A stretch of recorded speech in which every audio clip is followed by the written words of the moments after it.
Alright, since I think this is kaolin, I'm going to be doing a Cahokia or spiral mounds type point. That's just a triangle, a long triangle, and if I have time I'll put serrations on it. Okay, so it's all pressure flaking from here. Well, 90% pressure flaking from here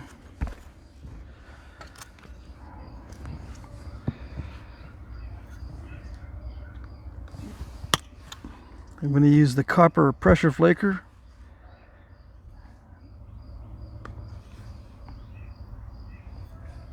Pretty straightforward. I don't think I ground down the edges, or did I? Some of these edges look sharp, some of them don't. I'm going to regularize the edge, get rid of any lumps that I can see, trying not to install step fractures like that. I don't want to install those.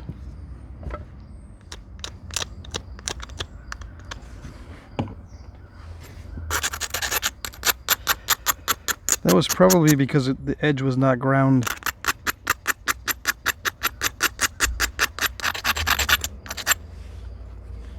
I gotta lose a lot of the edge anyway because it's got to be straight.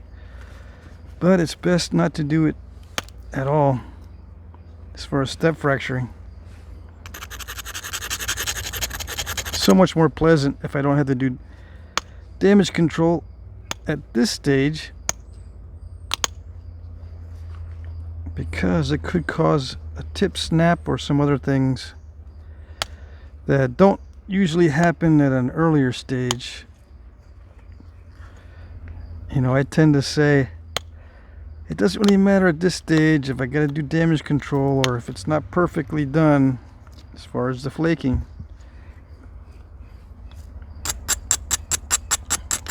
But as it gets nearer and nearer to the finished product, it's best to be more careful.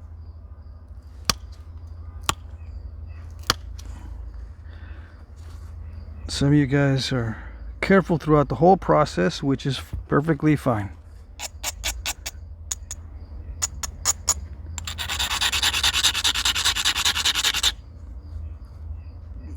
Now, if you're careful throughout the whole process and you think that's the way they did it back in the day, that's when the ground gets a little shaky. Because I've seen a lot of preforms that look haphazard and irregular and full of mistakes.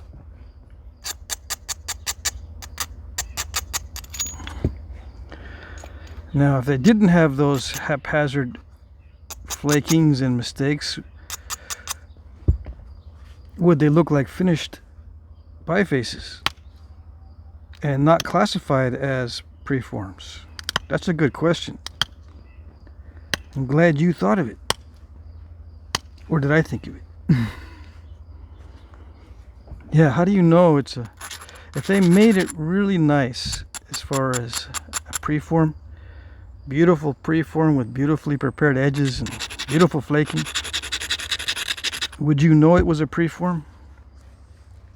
How many preforms out there are actually misqualified or miscategorized as finished points when they should be preforms? That's a good question. I don't know. I assume that they didn't make that mistake, but they may be making that mistake, and I might be wrong. I might be wrong in saying that they didn't make beautiful preforms. That's what I think. I don't think they made beautiful preforms that look like finished bifaces. I think they made them rather haphazardly because it didn't really matter at that stage. But I could be wrong. And if I am wrong, how many of those points that look finished are actually preforms?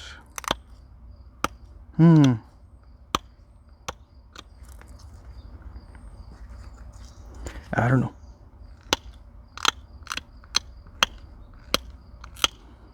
I should just focus on doing art pieces.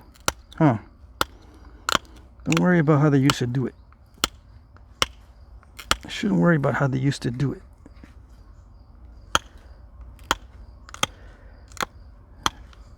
Yeah. Just work on art pieces so I can make up stuff like the archaeologists do.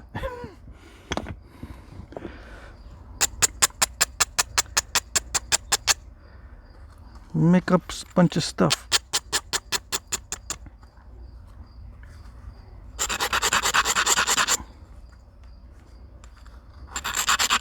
I was just watching some archaeological videos.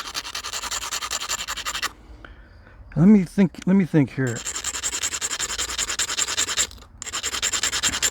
One of the things archaeologists look at is cortex within the debitage.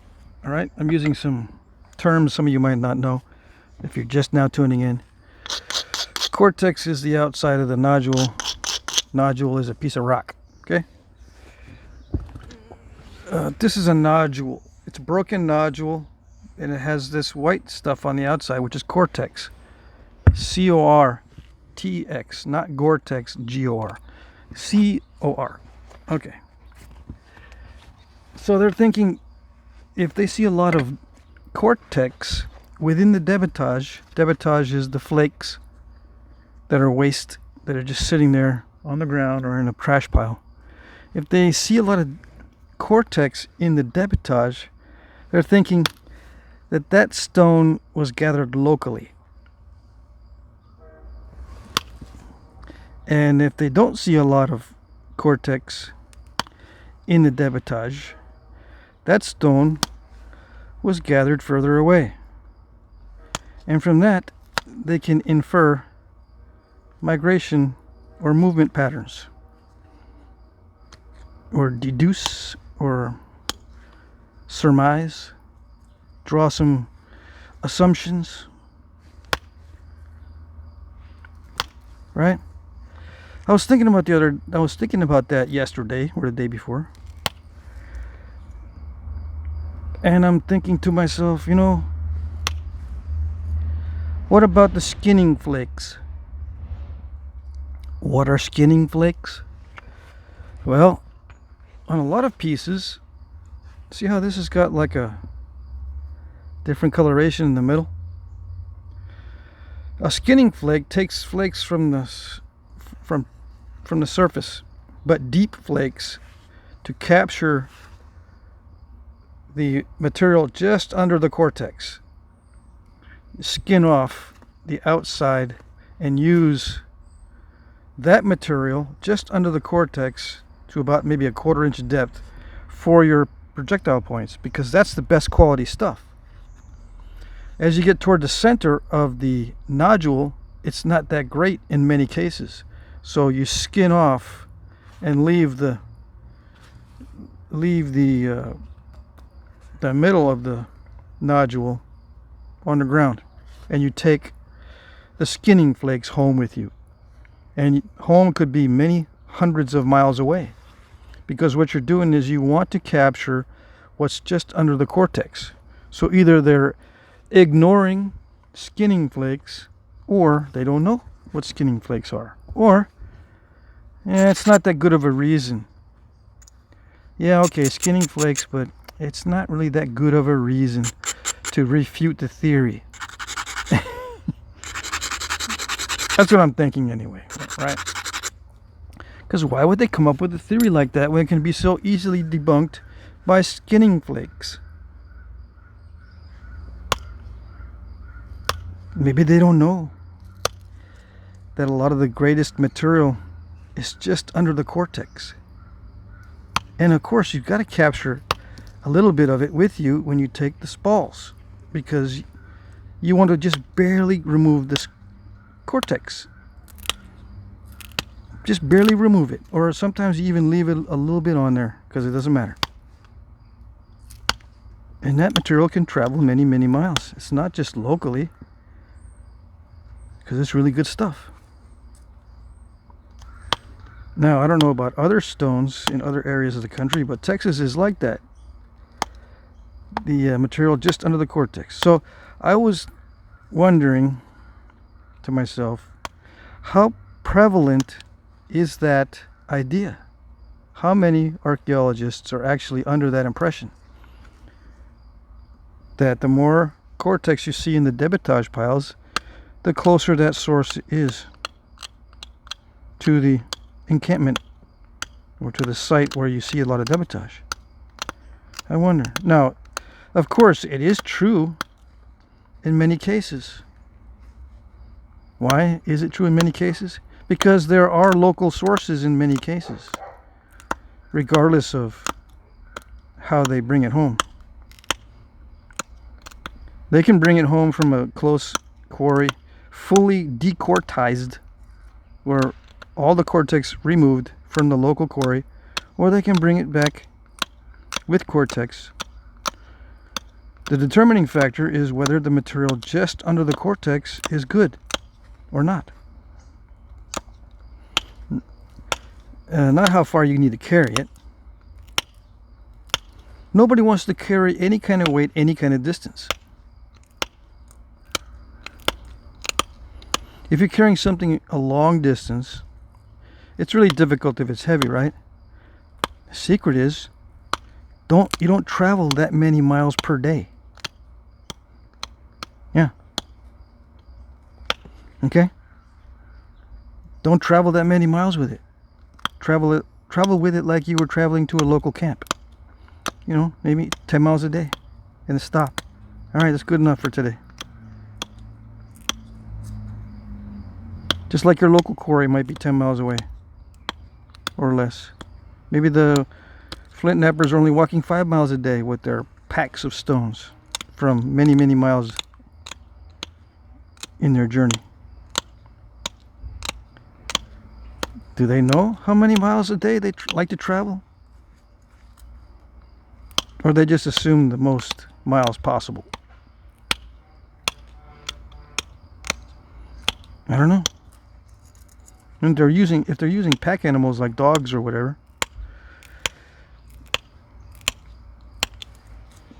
it's a little bit different.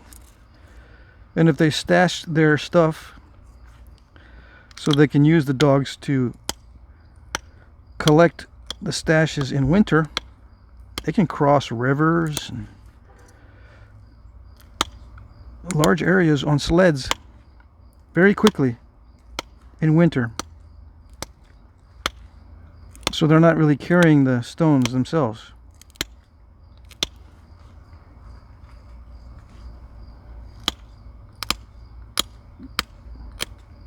Yeah. In the areas that have winter, where they can use sleds and stuff. Have they done studies on, how far are they traveling in areas with winters compared to areas with no winters? I don't think I've seen a study like that. How far are these stones traveling in areas that have winter as opposed to the areas that don't have winter?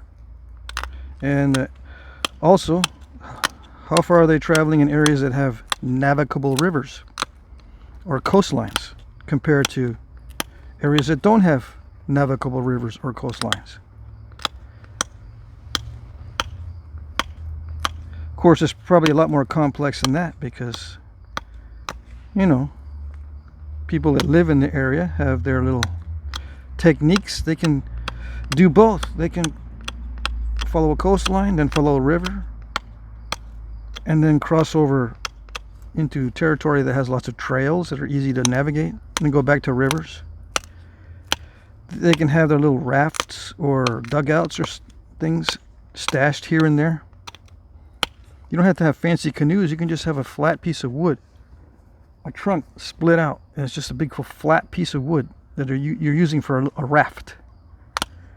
It doesn't even need to be dug out very much, and you can put a lot of weight on it. But you don't carry it over land. You just leave it on the route. And then in the process of traveling, you're not only carrying stones, you can carry other stuff. What kind of stuff, you might ask? I don't know, bow staves, tobacco. Some areas you can't really grow good tobacco. Some tribes might have a better way of preparing it than other tribes. Other trade items, beads, shells, anything that could represent money. You don't have to only carry stones. Have they done studies on how far stone travels in areas that were used to trade in shells or something? Have they compared it to the trade in other things? Like if a stone traveled 1,000 miles from its source, do you have other items that have traveled 1,000 miles also? Little pieces of copper, little colored stones like green or blue stones. Have they traveled that far too?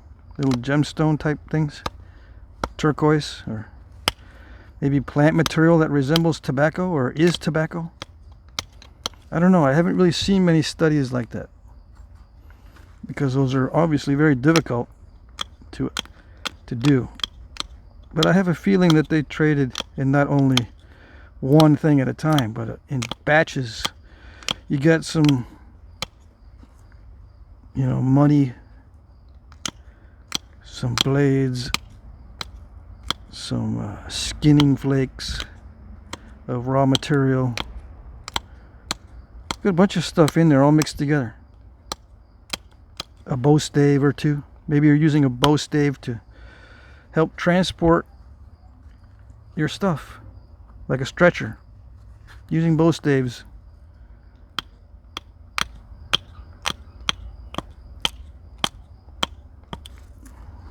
Or spear staves.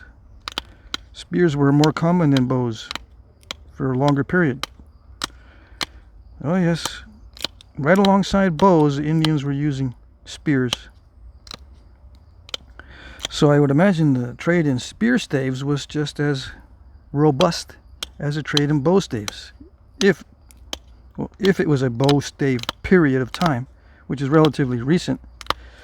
So yeah, they would have spear staves in the atlatl dart days, maybe atlatl dart material. Atlatl dart material is not that difficult to obtain anywhere, really. You can assemble an atlatl dart pretty easily. Same with an atlatl. The spear thrower itself is not very big. Those things can be easily assembled, but a spear, stave, or shaft is a little bit more difficult to find in areas that don't have large plants or large trees. Or maybe there's large trees, but they don't split out straight. You try to split one of those trees and it's all curved like a corkscrew. So they have to import their spear staves over long distances. And they're using the spear staves to set up their little bivouacs as tent poles or something. Yeah.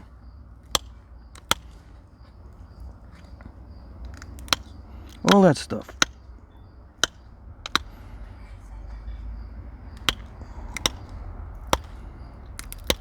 And cortex doesn't really make the stone weigh much more. It's usually very porous. So the amount of cortex on the stone isn't really going to add a lot of weight to what you're carrying. So that's not really a consideration.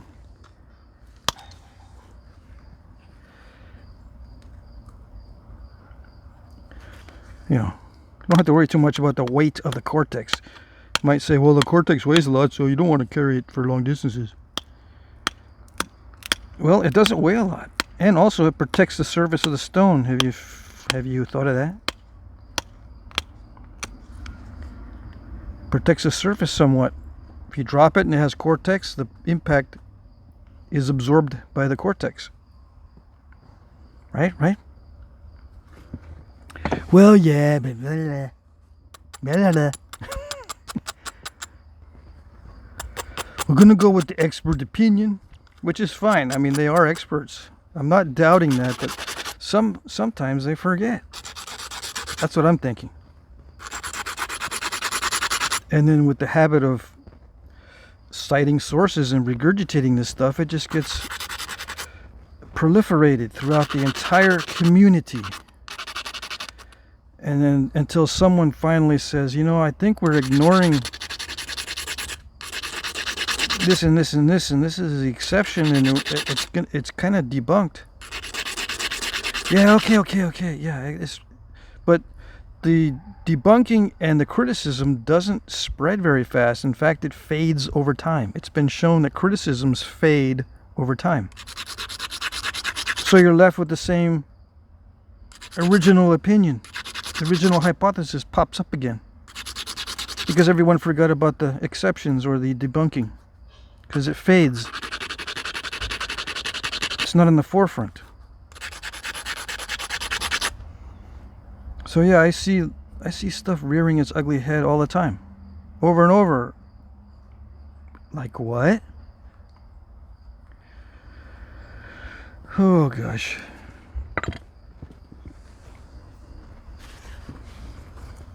I don't know. Like arrow straighteners.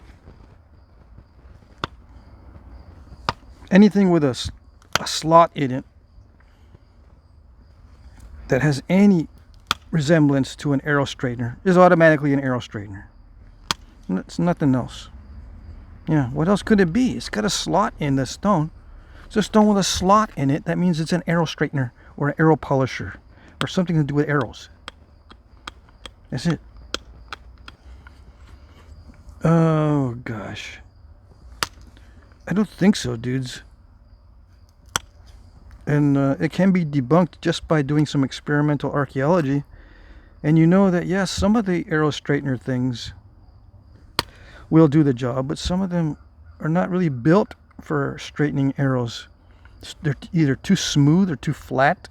They got sharp corners on the ends, so that if you bend something in there, it'll dent the arrow as you're trying to bend it, because obviously an arrow straightener is something that you use to bend the arrow while it's heated, or maybe not, maybe dry or cool bending. It's got to have room for the shaft to bend over it. It can't be flat with sharp corners on the ends. And a lot of these arrow straighteners are flat with sharp corners. You might say, well, those are polishers. You just polish the shaft with those. Yeah. You mean something that you could just take an antler, like, here's the arrow shaft. You could just take an antler and polish a shaft with an antler or a piece of wood like this. You don't need a stone that takes hours and hours to, grind in that groove. You just grab a piece of antler and start polishing. So it's not a polisher. You don't need a polisher like that. Or a smoother. It's not a smoother. There are much better tools. That's just an example, one of many. That if you do some experimental archaeology, you quickly would start having doubts. You do some tests and you go, yeah, you know what? This really doesn't work as a blah, blah, blah. That we've been classifying this thing as. Doesn't work. What do we do? Just keep citing the sources, dude. You can't go wrong with that. Just cite the source because that guy's cool. Okay. Oh, and when you give your speech, maybe you don't have to talk about it that much, but if someone brings it up, just cite the source. Yeah. No problems. Keep your job. Don't rock the boat. You know? Don't start thinking for yourself now. Cite the sources. So yeah, they get into the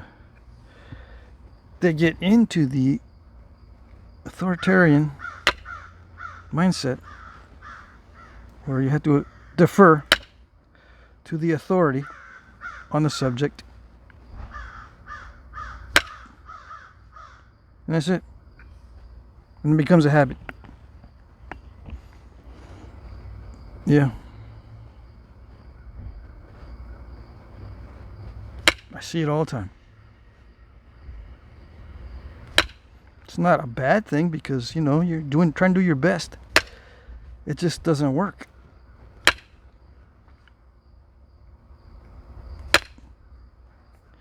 It's not really working to advance the knowledge. Knowledge has to do with truth, not the amount of material that is generated. It has to do with how much of that material that you're generating is actually true. Because the only thing that's knowledge in there is the stuff that's true.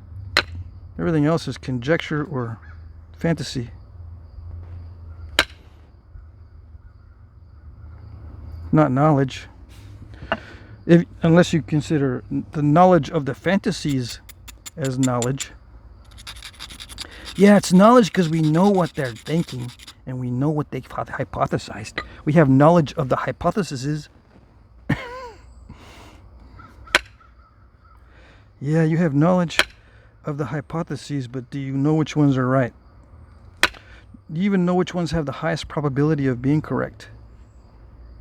Have you applied a statistical analysis to these hypotheses to see what is the likelihood of them being correct in light of your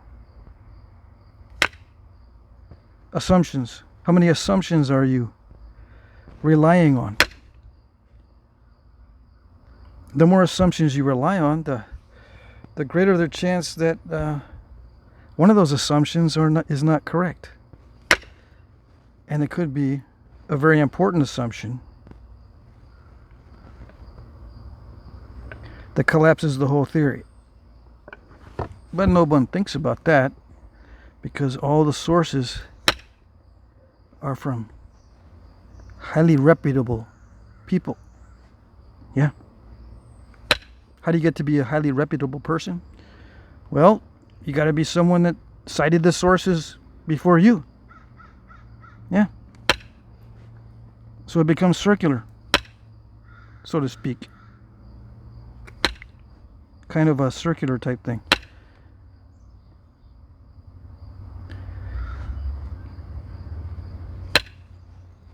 Yeah. It becomes nothing but citing sources.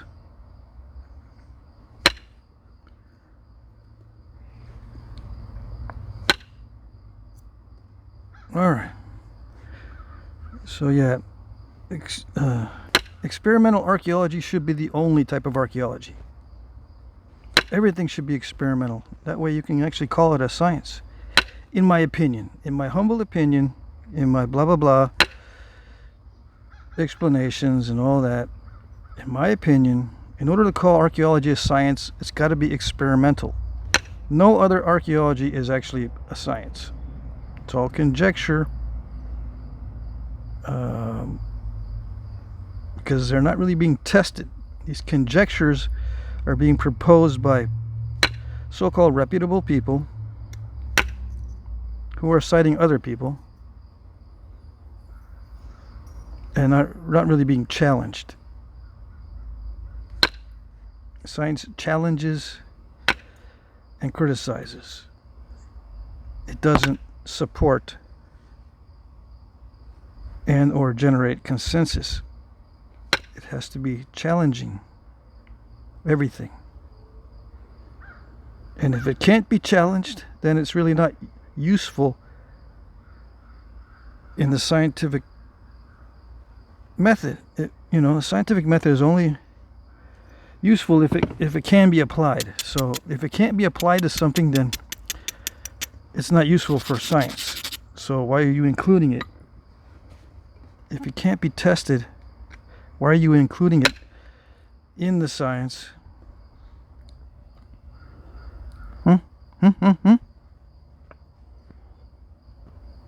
Can only include what can be tested if you really want to be called a science. That's what I'm saying. That's all I'm saying.